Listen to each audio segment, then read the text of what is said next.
Bayang Pilipinas. Yung protect our Constitution, ipagtanggol ang ating Constitution. Ang purpose niyan hindi para mailaglag ang Pilipinas. Lahat tayo ninanais natin ang katagumpayan sa ating bansa at mailayo, yun ang ating idalangin, ilayo sa mga masasamang elemento ang Pilipinas. At alam natin na ang pananalangin sa ating makapangyarihang Ama ay makapangyarihan. Walang imposible sa ating Panginoon, sa ating Amang makapangyarihan. So, sa mga sandaling ito, magkaisa tayo sa isang panalangin para sa ating candlelighting. Kung meron kayong mga kandila dyan, yes, or kung wala kayong na-prepare na kandila, kahit inyo pong mga cellphone, yes, buksan natin ang ating mga ilaw. Tumayo po tayong lahat, mga kababayan. Marami tayong dapat na idalangin. Alam ko maraming mga kinakaharap. Personally, yung bawat isa sa atin, merong kinakaharap ng mga problema yan sa inyong pamilya. Pero huwag niyo pong kalimutan na laging isama po ang ating bansang Pilipinas. Ang mga Pilipino sa buong mundo na kagaya ninyo nagsusumikap para sa future ng mga bagong henerasyon ng mga Pilipino. So itaas natin ang ating mga pailaw bilang simbolo ng liwanag mula sa ating makapangyarihang Ama. Tayo gagamitin para magbigay liwanag sa kadiliman na sumusubok.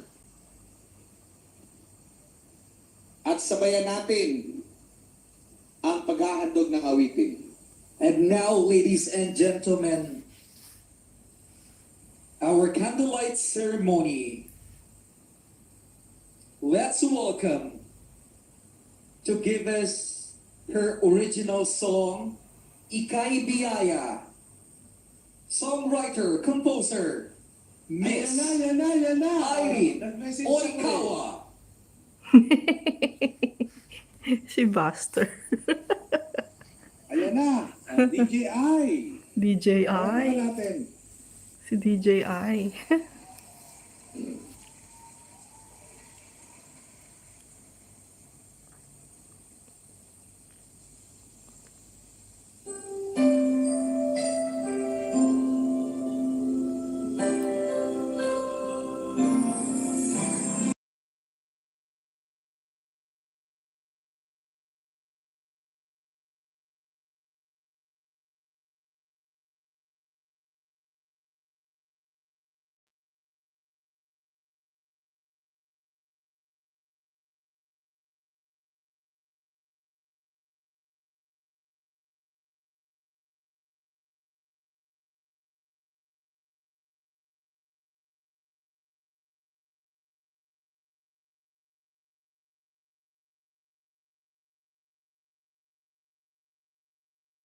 I'm so sorry, masyado. Naiyak na siya.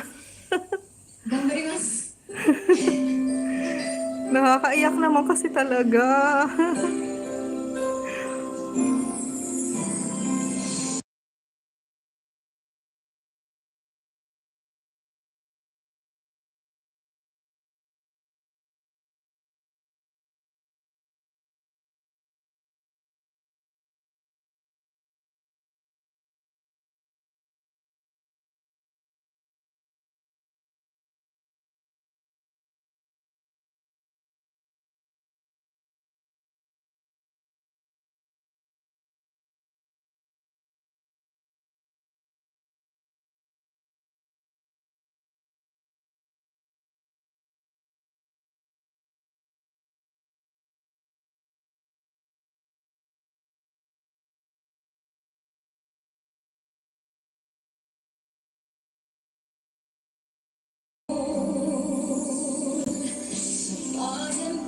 No copyright ah. Copyright ako eh, kaya ano. I'm trying to mute it.